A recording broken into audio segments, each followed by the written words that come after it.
में कमरा हिलावतिया रे हिलावतिया रे DJ Neeraj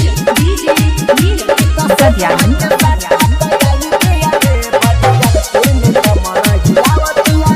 mix by Sujeet Baba. बचावतिया रे खाली मुजफ्फरपुर में मर्डर करावतिया रे हाजीपुर बचावतिया रे खाली मुजफ्फरपुर में मर्डर करावतिया रे लगत मलाई बगल कहिया लगत मलाई बगल कहिया लगत मलाई बगल कहिया लगत मलाई बगल कहिया ई तो अमन भाई के साथ पायल दिया रे ई तो डीजे पर कमरा हिलावतिया रे ई तो सोनू भाई के साथ पायल दिया रे बरियारपुर में कमरा हिलावतिया रे मिक्स बाय सुजीत बाबा। डीजे नीरज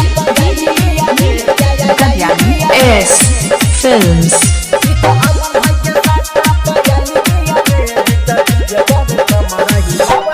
जो बना देखा के ई तो भीड़ खूब लगा रे ढोरी के कटोरी पे अपना पानी गिरा रे जो बना देखा के ई तो भीड़ खूब लगा रे ढोरी के कटोरी पे अपना पानी गिरा रे मठा के जैसे ही महल दिया रे मठा के जैसे ही महल दिया रे मठा के जैसे ही महल दिया रे मठा के जैसे ही महल दिया रे ई तो दासोजी के साथ पायल दिया रे ई तो डीजे पर कमरा हिलावतिया रे ई तो दासोजी के साथ पायल दिया रे बरियारपुर में कमरा हिलावतिया रे मिक्स बाय सुजीत बाबा। बरियारपुर में कमरा हिलावतिया रे डीजे नीरज सत्यानंद